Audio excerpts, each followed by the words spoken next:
ये केस 2 था, ये velocity of point P relative to ground है या सरफेस है, ये था v minus I V C M minus omega R I cap, ये था। केस 2 में, केस फर्स्ट बताए थे जब ये दोनों इक्वल है। केस सेकंड में वी सी एम अगर इफ ओमेगा आर से, ये आप लोगों के सीबीएसई सिलेबस में नहीं दिया हुआ है लेकिन जानना बेहद जरूरी है।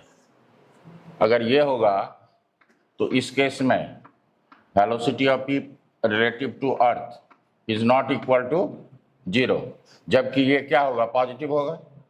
But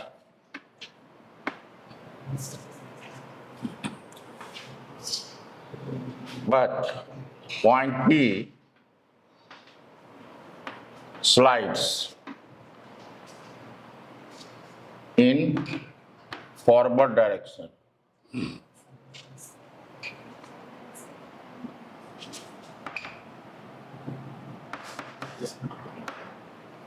Such motion is known as rolling with forward slipping. Rolling with forward slipping, इसको लिख लो ऊपर में, एक पेज छोड़ करके या देख लो।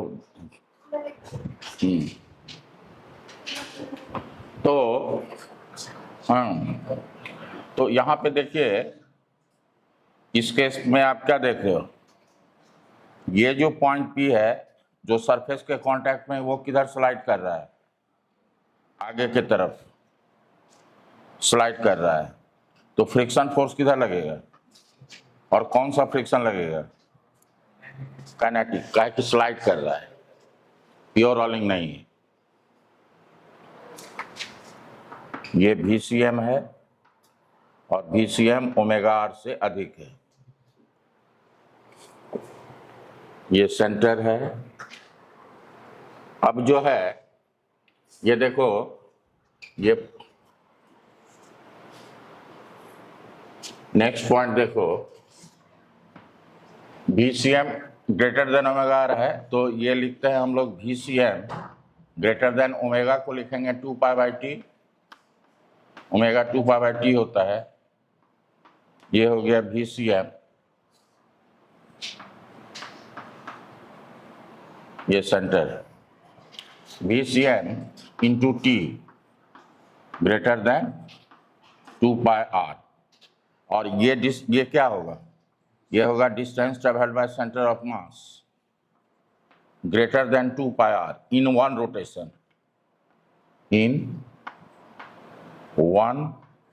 रोटेशन, अगर वन रोटेशन में centre of mass distance 2 pi R से अधिक ट्रेवल करता है तो उसको कहेंगे स्लिप, ये रोलिंग विथ फॉरवर्ड स्लिपिंग। ये है रोलिंग with forward slipping.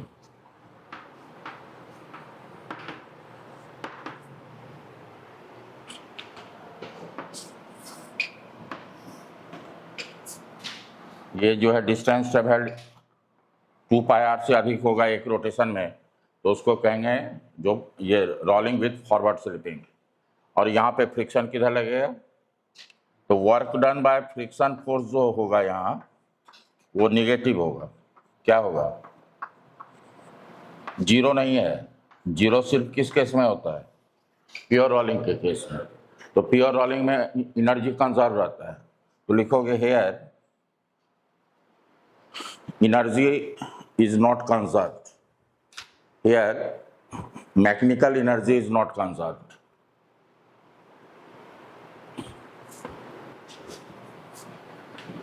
ठीक है। थर्ड में देखो, केस थर्ड ऑफ,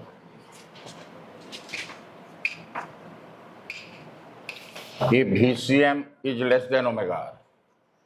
उस केस में भी क्या कहते हैं, ये 0 नहीं होगा, लेकिन ये क्वांटिटी क्या होगा, पॉजिटिव की नेगेटिव,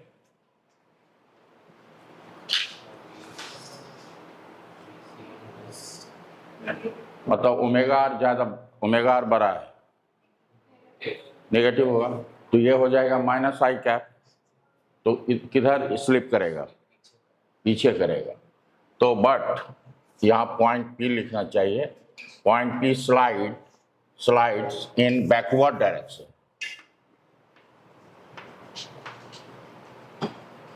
बैकवर्ड डायरेक्शन, और इसको कहेंगे rolling with backward slipping, backward slipping. यहाँ पे जो होगा स्लिपिंग इधर होगा, स्लिप इधर करेगा, तो फ्रिक्शन फोर्स इधर लगेगा, और यहाँ पे VCM जो है ओमेगा आर से कम है। तो इस केस में जो है ये लेस देन हो जाएगा, ये लेस देन होगा, ये लेस देन होगा।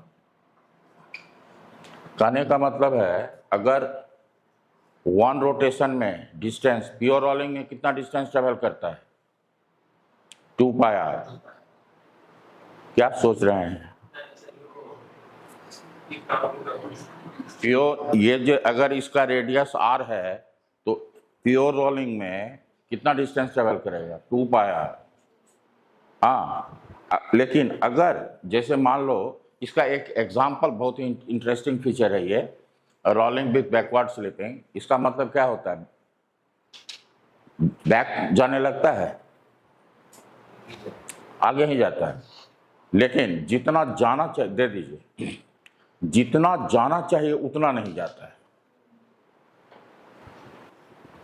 चलो देखिए, यहाँ रोलिंग विथ बैकवर्ड स्लिपिंग का एग्जांपल है क्या, मान लीजिए ये कार का व्हील जो है, मान लो ये 1 फीट है, इसका रेडियस आर है 1 फीट,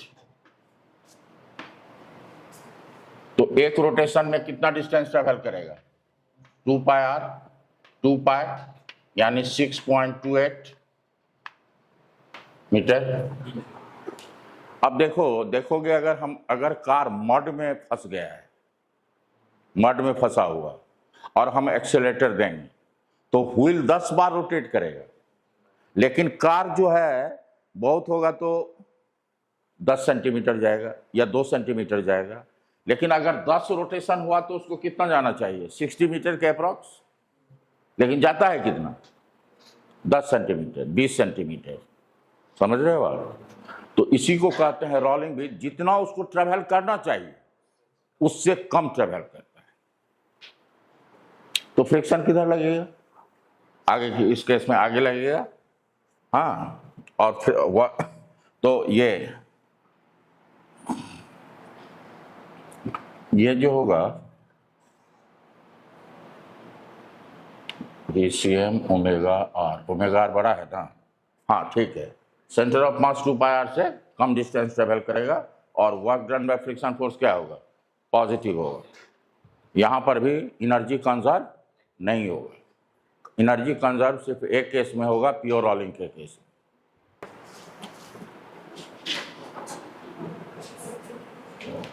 नोट कर लिए?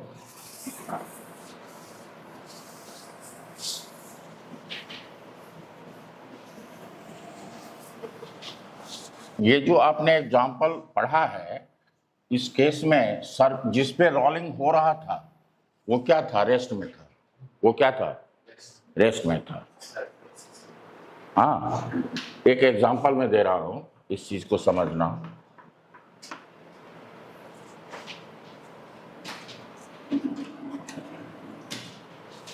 ये एक प्लैंक है,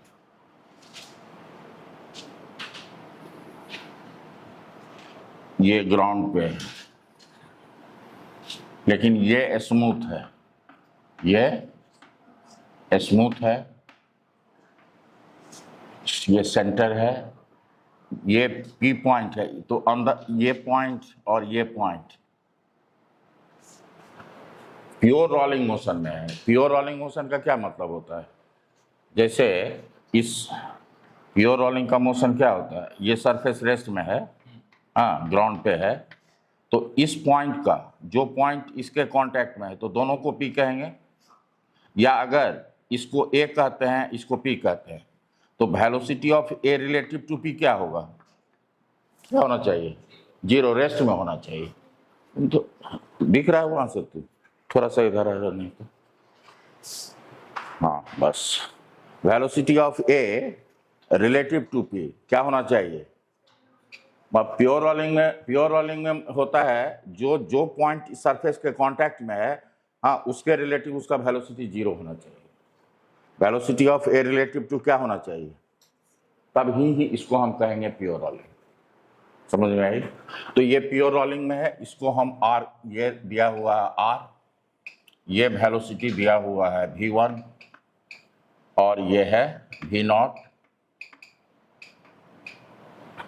हाँ ये V0 हमको पता नहीं है, हम मान लिए हैं, लेकिन ये प्योर रोलिंग में है, ये हमको पता है ये क्या है, इन प्योर रोलिंग। और सेंटर ऑफ मास के अबाउट इसका एंगुलर वेलोसिटी कितना है, ओमेगा। तो find the relation between V1 and V0।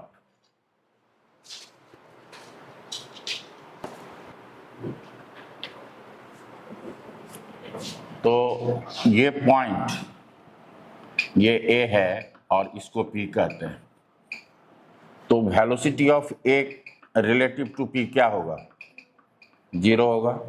तो ये होगा वेलोसिटी ऑफ A, इसका x कंपोनेंट x डायरेक्शन में, तो velocity of A relative to earth का x component minus velocity of P relative to earth का x कंपोनेंट इक्वल टू 0। कहने का मतलब ये हुआ दोनों का वेलोसिटी अर्थ के रिस्पेक्ट में क्या होना चाहिए, इक्वल होना चाहिए, तभी ना एक दूसरे के रिलेटिव क्या होगा, 0 होगा। तो A का वेलोसिटी, पॉइंट A का वेलोसिटी कितना होगा,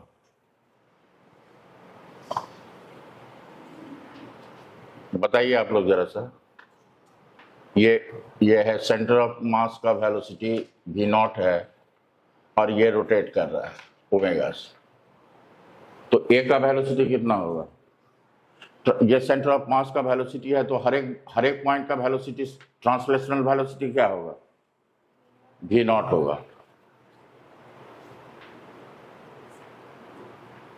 और रोटेशनल मोशन के चलते अगर देखोगे तो ये वेलोसिटी इधर कितना होगा, ओमेगा आर। तुम एक मिनट, तो A का वेलोसिटी हम कह रहे हैं नेट वेलोसिटी ये कितना होगा, V0 माइनस, तो A का वेलोसिटी अर्थ के रिलेटिव कितना होगा, V0 माइनस ओमेगा आर, और ये कितना है V1। तो ये हो गया V1 इक्वल टू हो गया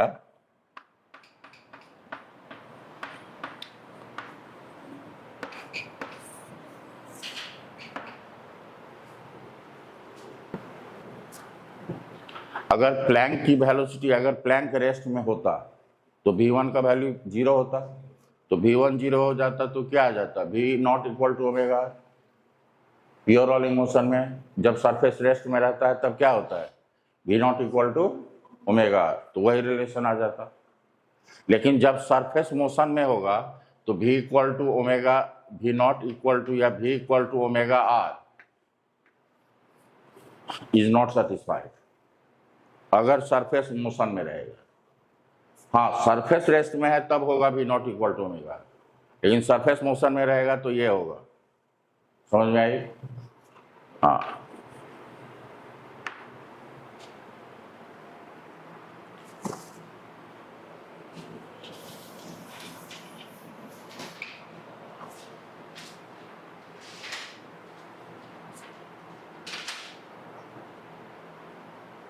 तुम ये वाला शायद क्लास नहीं किए हो,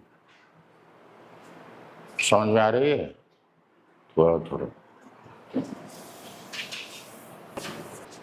ये देखो टोटल एनर्जी जो है प्योर रोलिंग मोशन में कितना होता है, हाफ mvcm का होल स्क्वायर 1 प्लस ये होता है। तो लिख लो और लिख लो, यह है total kinetic, E equal to क्या है, काइनेटिक एनर्जी प्लस मतलब हाँ पोटेंशियल एनर्जी नहीं है, translational kinetic energy plus rotational kinetic energy. Pure rolling motion है, प्योर रोलिंग मोशन में V equal to omega R होगा। अब इसमें ये जो टोटल एनर्जी है इसमें ट्रांसलेशनल काइनेटिक एनर्जी भी है और रोटेशनल काइनेटिक एनर्जी भी है। तो इस टोटल एनर्जी का कितना पार्ट ट्रांसलेशनल है और कितना पार्ट रोटेशनल है ये निकालना है। मतलब यह है fraction of translational kinetic energy, मतलब ये हो गया fraction of translational kinetic energy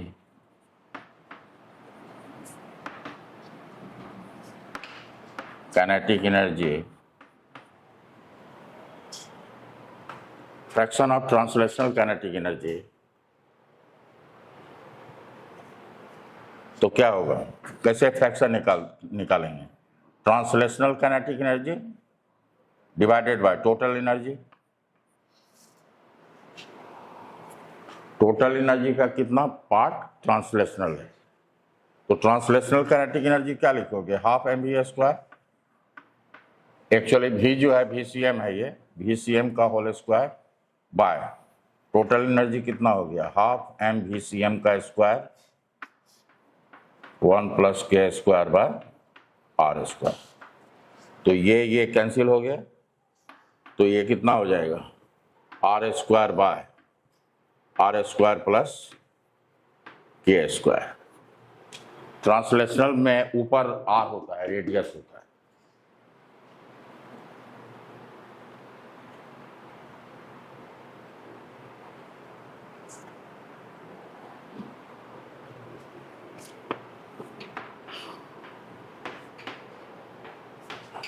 लिखोगे fraction of rotational kinetic energy, fraction of, ऐसे लिखो फ्रैक्शन ऑफ, एक मिनट यहां पर भी लिख लो, fraction of total energy, fraction of total energy that is translational kinetic energy, fraction of total energy that is rotational kinetic energy।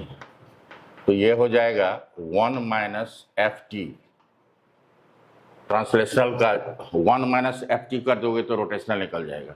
तो ये हो जाएगा k² by r² bye k²।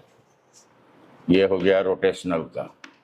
Rotational में ऊपर में k² होगा, नीचे में तो उतना ही होगा, और ट्रांसलेशनल में ऊपर में क्या होगा, ट्रांसलेशनल में ऊपर में क्या होगा, r² होगा। मतलब r वाला टर्म ऊपर में रहेगा, रोटेशनल में k वाला टर्म रहेगा।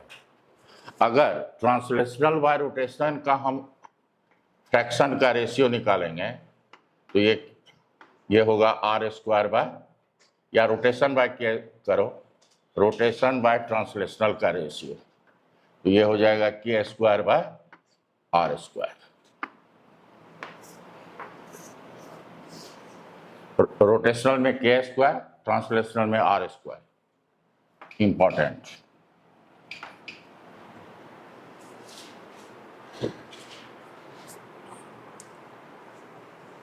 ओके, x1 बाय x2 मान लो 2/3, और ये दिया हुआ है जो x1 + x2, मतलब x का टोटल वैल्यू मान लो दिया हुआ है 20,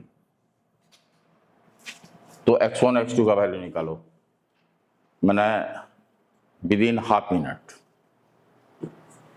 9th क्लास का प्रॉब्लम हुआ, फिर से बोल रहे हैं। नहीं ठीक है, दो क्वांटिटी का रेशियो दिया हुआ है और उस दोनों क्वांटिटी का सम दिया हुआ है, तो x1 x2 निकालना। टोटल दोनों को ऐड करो, कितना हुआ 5, तो x1 होगा 5 में कितना है x1, जब टोटल क्वांटिटी 5 है तो उसमें x1 कितना है 2, तो 2/5 और x का टोटल वैल्यू 8 हो गया। x2 3/5, टोटल x2 है 3, कितना में 5 में, और टोटल वैल्यू कितना है 12। समझ में आएगी?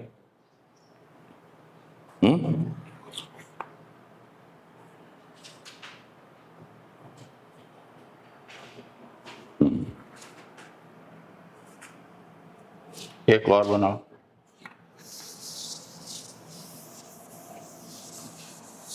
दो रेजिस्टेंस पैरेलल में,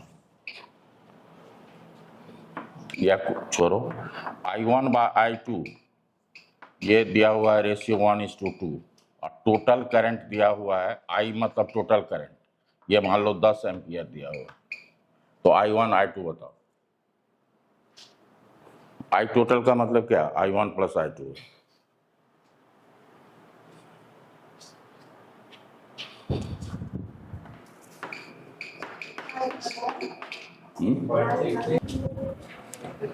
I1 रुको, I1 1/3, टोटल कितना है 3 में 1 है, तो ये हो गया 10, तो ये हो गया 10/3 एम्पियर, और I2 2/3 × 10, तो ये हो गया 20/3।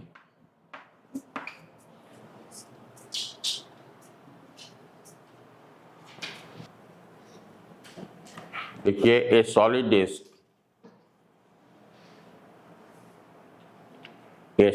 Disc, is rolling without slipping. लिखना बेटा नहीं शुरू किया है। A solid disc is rolling without slipping on a horizontal ground, on a horizontal ground as shown in figure,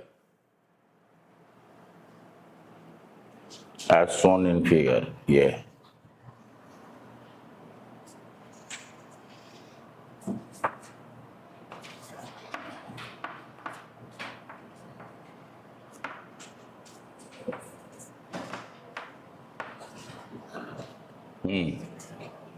देखिएगा, its total kinetic energy is 100 joule.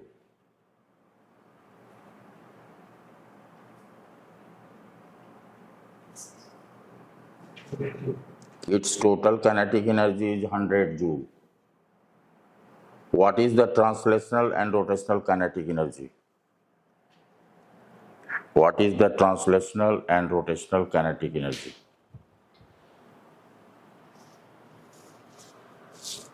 ये कौन सा कॉन्फ़िगरेशन है, क्या है ये, डिस्क है, सिलेंडर है, क्या है, ये डिस्क है।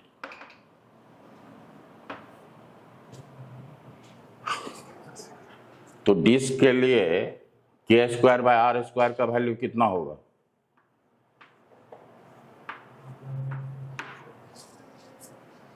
डिस्क के लिए k²/r² का वैल्यू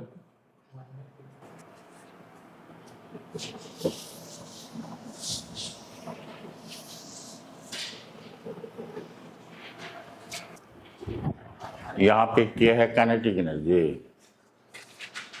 क्या है यहाँ पे,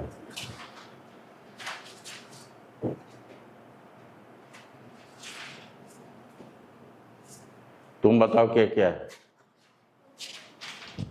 क्या है, कांस्टेंट, तुम बताओ।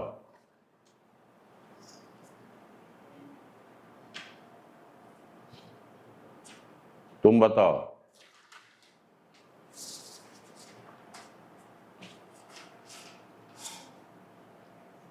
वो तो ट्रम्प जैसे देखेगा पहले 15 मिनट है, क्या है, कांस्टेंट, तुम बताओ।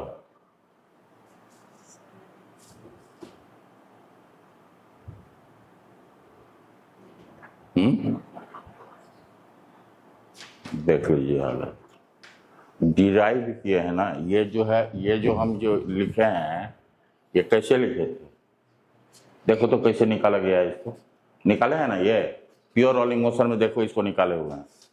देख के बताओ क्या है। यस, स्कूल एंड कॉलेजेस हमने बताया था, ये अगर एक्सिस है और एक बॉडी है, ये है, तो इस बॉडी का अगर मास m है तो एक हम पॉइंट लेते हैं, पार्टिकल लेते हैं, उसका मास m लेंगे और इस तरह से डिस्टेंस चूज करेंगे जो इस एक्सिस के अबाउट मोमेंट ऑफ इनर्शिया क्या हो जाएगा, ये डिस्टेंस है, मास इनटू परपेंडिकुलर डिस्टेंस का स्क्वायर। इसी डिस्टेंस को कहते हैं रेडियस ऑफ गायरेशन। तो आई, ये डिस्क है तो आई हो गया 2/5 mr², ये mr² है, ये है mk²। तो mm कैंसिल हो गया, तो k²/r² का वैल्यू कितना आया, 5/2। मतलब k²/r² का वैल्यू इन लोगों को नहीं आता है। कोई डिस्क, अरे यहाँ पे तो हाफ होना चाहिए ना, ये 1/2 होता है। तो हमने अभी पूछा था k²/r² का वैल्यू कितना हुआ, 1/2। निकालो, अभी जो क्वेश्चन दिए हैं पहले वो निकालो।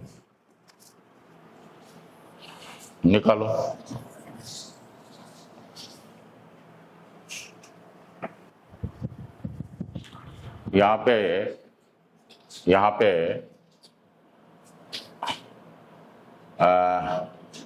फ्रैक्शन ऑफ रोटेशनल कितना हो जाएगा, ये जो है फ्रैक्शन ऑफ रोटेशनल, इसका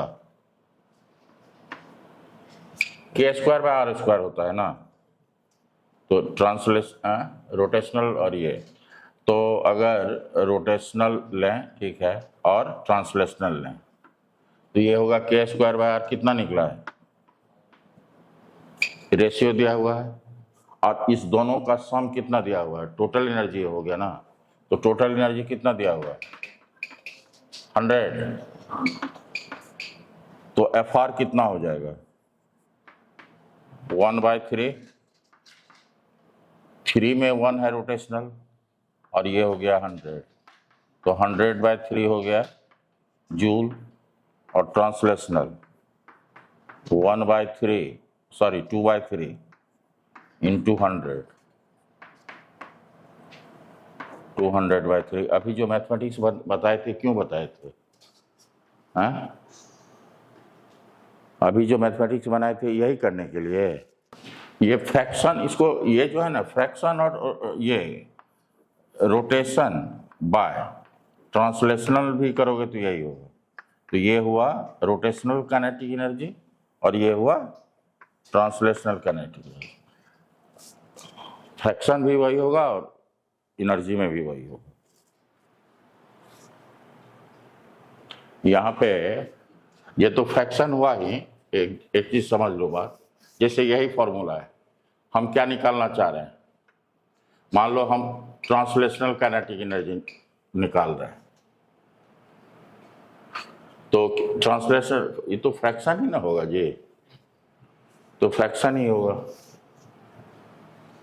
तो फ्रैक्शन ऑफ क्या निकालना था इसमें, हाँ ये क्या हुआ, fraction of rotational kinetic energy है ना, और ये हुआ fraction of translational kinetic energy.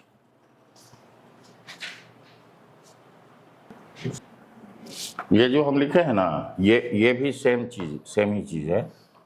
Fraction लिखो या kinetic, rotational kinetic energy by translational kinetic energy का रेशियो भी यही होगा। और ये रोटेशनल है ना, तो ये होगा k²/r²। क्या होगा, k² और k²/r² का वैल्यू कितना निकालें, 1/2। तो रेशियो कहे निकालने के लिए इस दोनों का या एनर्जी का रेशियो सेम ही होगा, लिख लीजिए अच्छे से। क्या है, ये है क्या है, रेडियस ऑफ मतलब हम आज पहली बार लाइफ में ये लिख रहे होंगे, इस फॉर्मूला में के क्या है, 22 साल में पहली बार लिख रहे होंगे यहाँ पे इस फॉर्मूला में radius of gyration.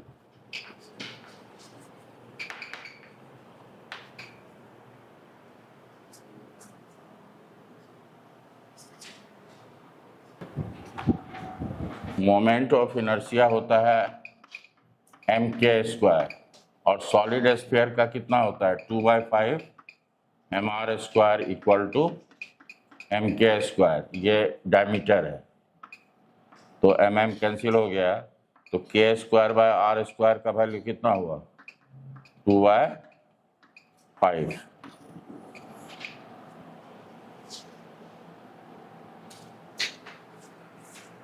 Next question लिखो। A solid sphere is rolling without slipping. A solid sphere is rolling without slipping on a horizontal ground. On a horizontal ground. Its rotational kinetic energy is 10 joule. Its rotational kinetic energy is 10 joule. Find its translational and total kinetic energy. Find its translational and total kinetic energy. बना एक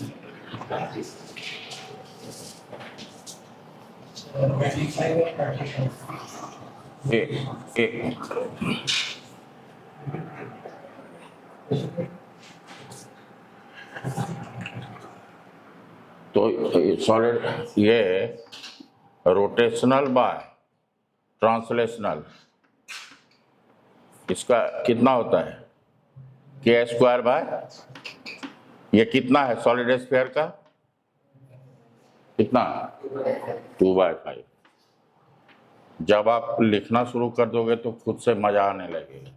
और total energy की आपको निकालना है और क्या निकालना है एक दिया हुआ है रोटेशनल दिया हुआ है।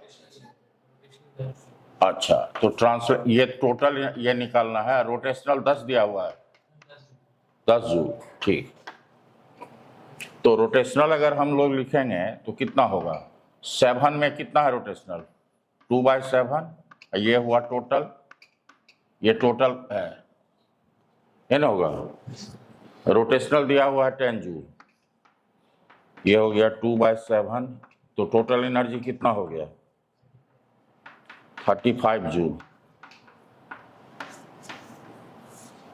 तो ट्रांसलेशनल कितना हो जाएगा ट्रांसलेशनल हो जाएगा 5/7 इंटू टोटल टोटल हो गया 35 तो ये हो जाएगा 25 जूल। ये कैसे हो गया अच्छा तो ये 25 और 10 35 ठीक समझ में आया। ये किसका कमाल है अभी जो रेशियो हमने बताया रेशियो एंड प्रपोर्शन उस मैथमेटिक्स का कमाल है समझ में आई। क्वेश्चन लिखो अभी दो टाइप बताए एक क्या बताया है angular momentum of A particle about A point torque होता है r×f ये होता है r×p मैग्नीट्यूड में क्या होता है mv r परपेंडिकुलर या p r परपेंडिकुलर बताए हुए यह है किसी पार्टिकल का किसी पॉइंट के अबाउट। और दूसरा टाइप में बताए थे कोई रिजिड बॉडी है उसका प्योर रोटेशन है जेड एक्सिस के अबाउट वो रोटेट कर रहा है जैसे फैन का मोशन प्योर रोटेशन मोशन होता है। तो इसमें एल जेड इक्वल टू क्या होगा I Z omega Z. In general I L equal to क्या लिखते हैं आई ओमेगा। ये दो फॉर्मूला आप लोगों को बताया। ये आर परपेंडिकुलर क्या है कौन बताएगा खुशी बोलिए तो क्या है ऑफ फ्रॉम हाँ ठीक तुम बोलो। The perpendicular distance from the line of action of vector p from to. ठीक, जैसे ये है, ये पार्टिकल है, ये v का डायरेक्शन ये है और इसके अबाउट हमको निकालना है। तो ये हो गया line of action of velocity या line of action of momentum. Line of action जो होता है किसी वेक्टर क्वांटिटी का होता है, तो यहाँ से जो ये परपेंडिकुलर डिस्टेंस है इसी को आर परपेंडिकुलर कहते हैं। ठीक है, चलिए लिखिए क्वेश्चन लिखिए। देखिए, ए particle of mass m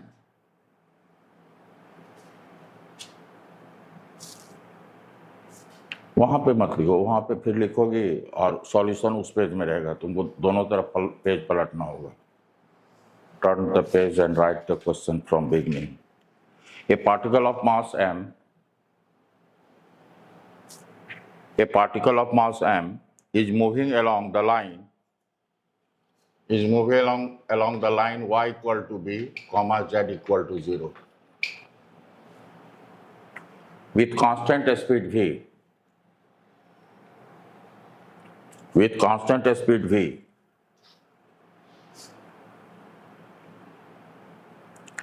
find the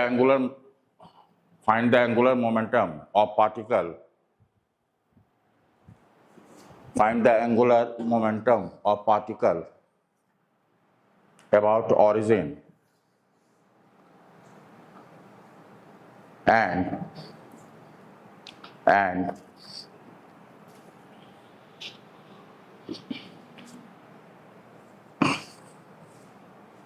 discuss the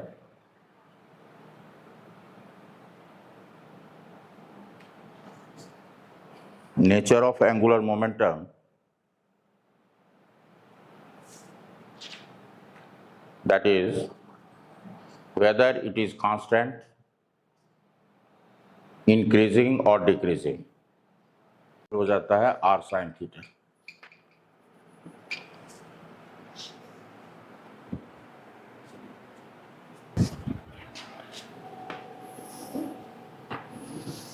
ये x है, ये y इक्वल टू कितना दिया हुआ b, तो ये x के पैरेलल होगा, z 0 है। किसी इंस्टेंट पार्टिकल मान लो यहाँ पे t टाइम में, इसका मास m है, वेलोसिटी v है,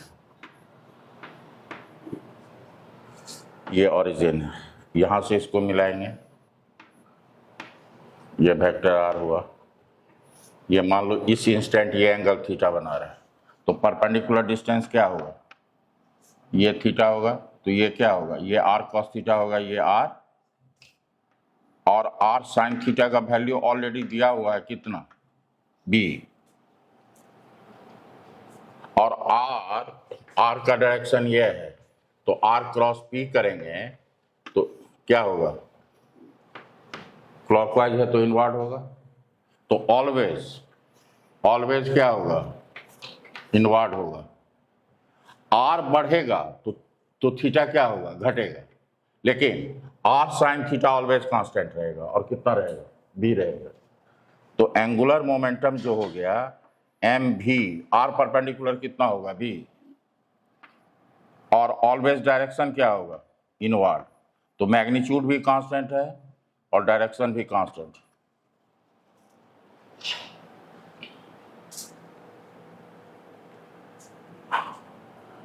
r बढ़ेगा तो थीटा घटेगा, और r और साइन थीटा का प्रोडक्ट ऑलवेज कांस्टेंट रहेगा, और किसके इक्वल होगा, b के इक्वल होगा।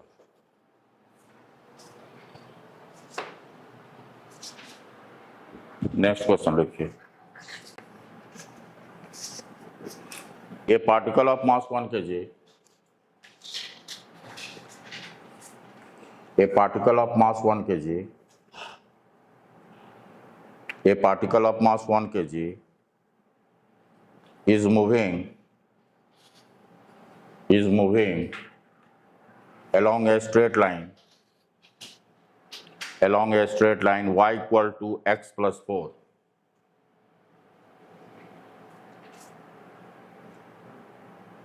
y equal to X plus Y equal to, कोई बोलता नहीं है, लगता है बोलेंगे तो हो सकता है लुढ़क जाए।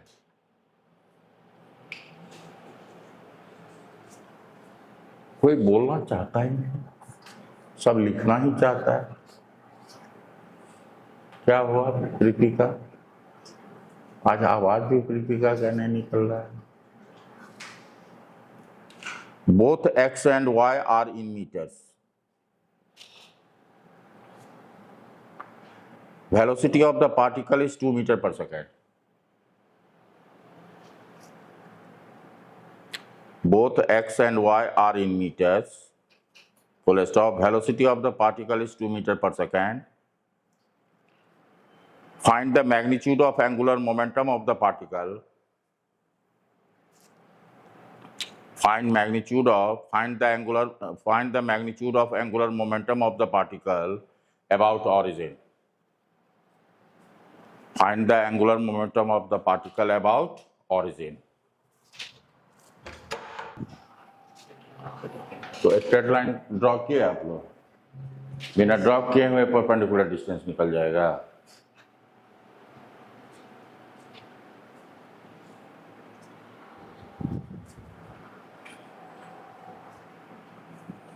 मास दिया हुआ है 1 और स्पीड कितना दिया हुआ है 2 दिया हुआ है, 2 मीटर पर सेकेंड।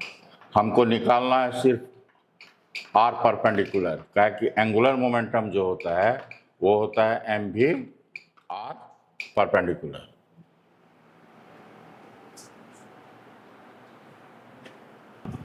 लीनियर है तो स्ट्रेट लाइन हुआ। एक बार x का वैल्यू 0 करेंगे y निकालेंगे, एक बार y को 0 करके x निकालेंगे। ये x है, ये y। x को 0 करेंगे तो y कितना हो रहा है 4, तो 0 4 ये हुआ।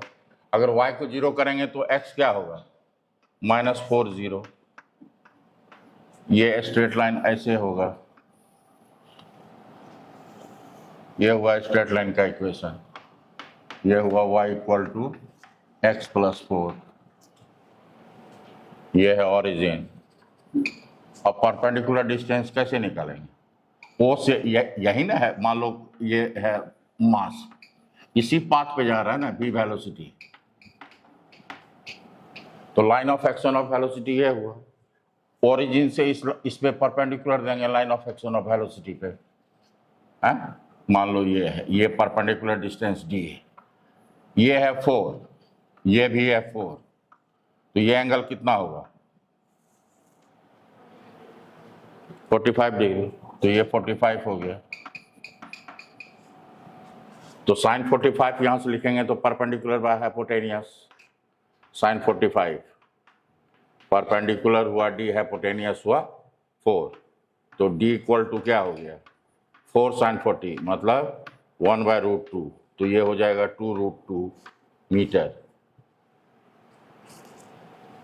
तो ये हो गया m हो गया 1, v हुआ 2, ये हो गया 2√2, तो ये हो गया 4√2 kg मीटर स्क्वायर पर second.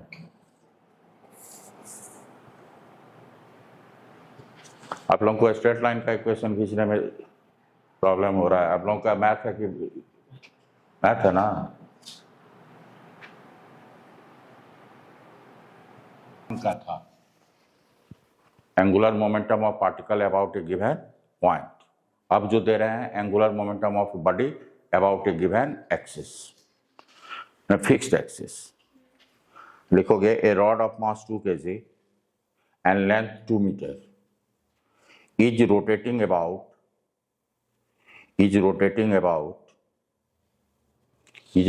about its one end O with angular velocity omega equal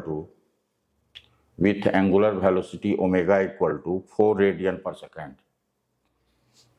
4 radian per second, full stop. Find angular momentum of the rod. Find angular momentum of the rod about the axis of rotation. ये देखो ये rod है, ठीक है, इसका मास m है, length l है, और ये इस एक्सिस के अबाउट रोटेट कर रहा है, मतलब ये एक्सिस इस वन एंड से पास कर रहा है और रॉड के लेंथ पे क्या है, परपेंडिकुलर है। तो इस एक्सिस के अबाउट मोमेंट ऑफ इनर्शिया क्या होगा बताओ? रॉड का वन एंड से पास कर रहा है और रॉड पे परपेंडिकुलर है, कोई बताओ? राइट। सेंटर से होता है ml square by 12, x one and से होता है ml स्क्वायर बाय 3। ये है ओमेगा दिया हुआ है, m ओमेगा l दिया हुआ है, लिखिएगा m इक्वल टू है 2 kg, लेंथ दिया हुआ है 2 मीटर, ओमेगा दिया हुआ है 4 रेडियन पर सेकेंड।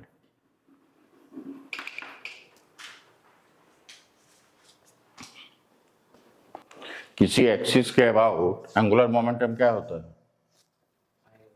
हाँ तो लिखो इसको, अगर हम जेड, ये अगर मान लो बोर्ड का प्लेन एक्स वाई है, ये ओ है, तो मतलब ओ से पास कर रहा है और जेड ये है, तो क्या होगा ये आई O Z omega.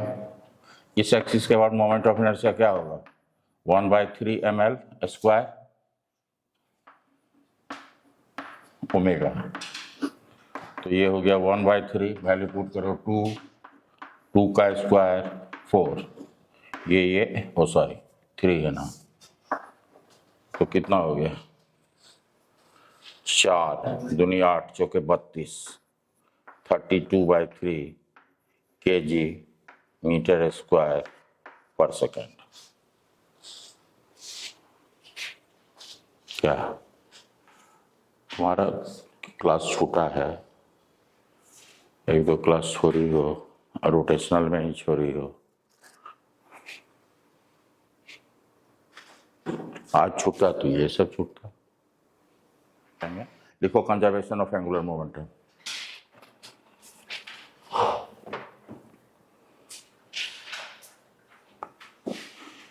Conservation of angular momentum,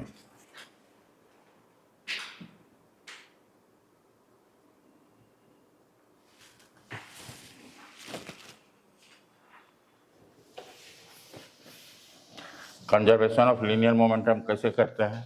just similarly उसी तरह से कंजर्वेशन ऑफ एंगुलर मोमेंटम करेंगे। कंजर्वेशन ऑफ लीनियर मोमेंटम में न्यूटन सेकेंड लॉ लिखते हैं, एफ एक्सटर्नल इक्वल टू क्या लिखते हैं? dp/dt।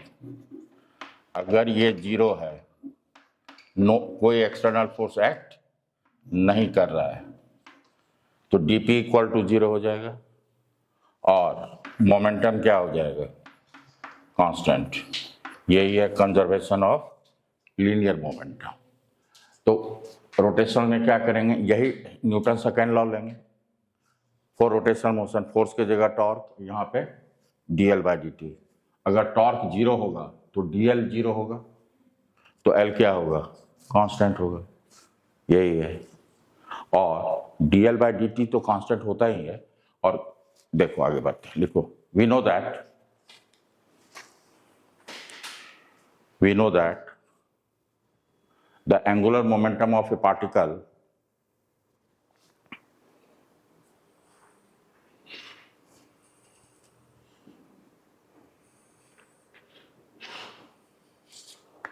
about a given point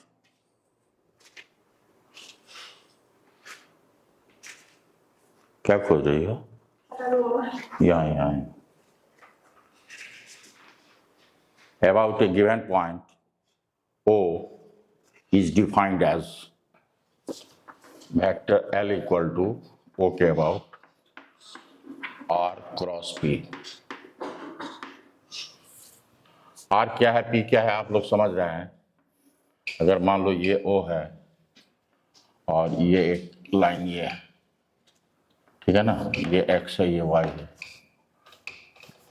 ये मान लो ये है P पॉइंट है, हाँ इसका मास m है, वेलोसिटी v है, तो लीनियर मोमेंटम होगा mv तो P समझ गए, ये किसी इंस्टेंट देख रहे हैं क्या कि पार्टिकल मूव कर रहा है, और ये है position vector of particle at time t, ये जानते हैं आप। ये मान लीजिए ये वेक्टर r का डायरेक्शन है, ये थीटा है, ठीक है।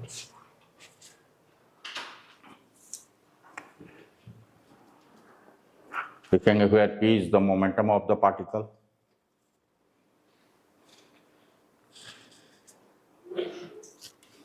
where p, vector p is the linear momentum of the particle, and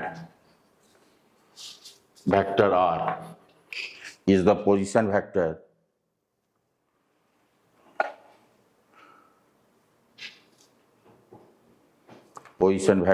of the particle at a given instant with respect to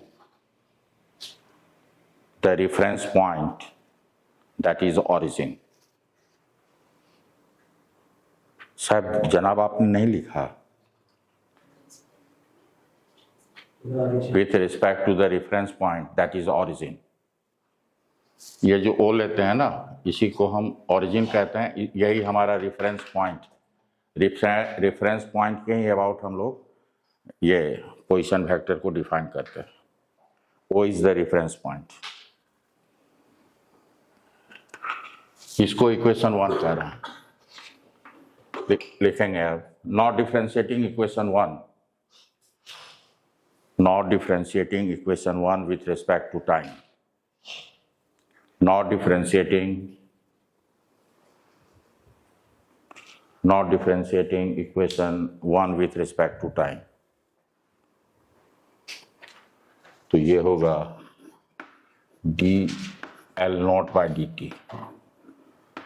equal to d by dt, ये हो गया r cross a। इसको हम differentiate करेंगे product formula पे, जरा देखना, ध्यान रखना, ऑर्डर का भी ध्यान रखेंगे। अगर मान लो हम r को बाहर लिए तो ये u है, u को बाहर लिए तो v का डिफरेंशिएशन, ऑर्डर ध्यान में रखेंगे। अब u का डिफरेंशिएशन करेंगे dr बाय dt, और ये होगा p, dp बाय dt, ये हो गया फोर्स, यही ना है force, plus dr by dt क्या हुआ v, और p क्या हुआ mv। अब देखो r क्रॉस f और m ये स्केलर है, बाहर ले लिए, v क्रॉस v क्या होगा, v क्रॉस v 0, दोनों सेम डायरेक्शन में है, एंगल 0, तो ये हो जाएगा 0। तो ये हो गया r क्रॉस f, और टॉर्क पढ़ चुके हैं आप लोग, r क्रॉस f क्या होगा, टॉर्क, ये हुआ टॉर्क अबाउट o, तो dl bye dt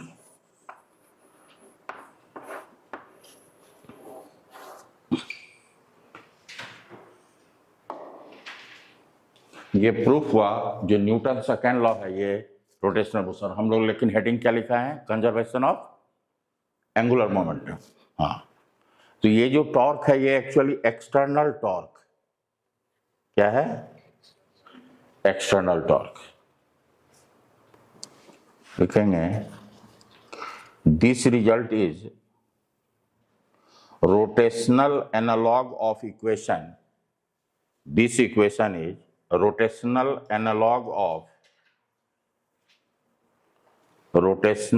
analog of the equation dp by dt, rotational analog of equation f, ये इसका रोटेशनल एनालॉग है। ये फोर्स की जगह टॉर्क, LP की जगह जिस तरह से यहाँ से एफ एक्सटर्नल 0 होगा तो मोमेंटम क्या होगा, कंजर्व होगा। अब यहाँ से हम लोग लिखेंगे, लिखोगे, लिखेंगे लेट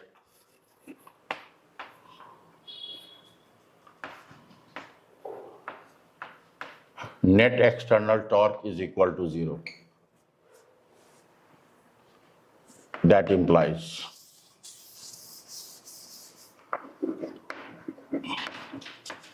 dt equal to 0.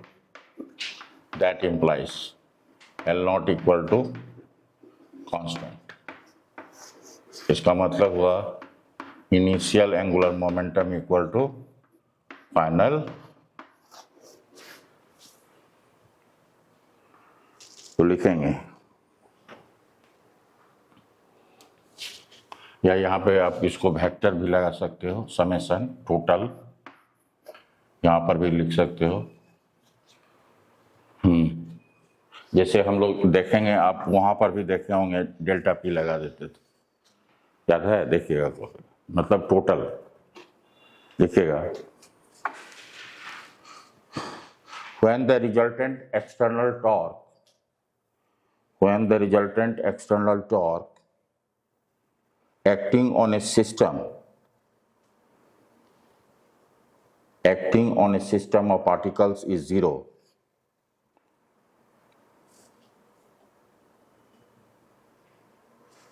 और ब्रैकेट में लिखोगे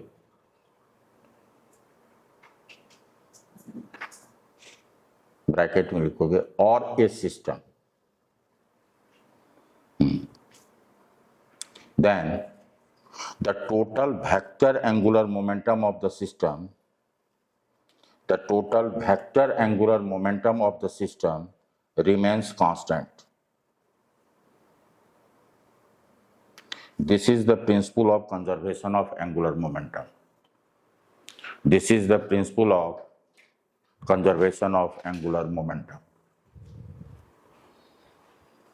ठीक है, यहीं पे आज स्टॉप करेंगे। This is the principle of conservation of angular momentum of the system.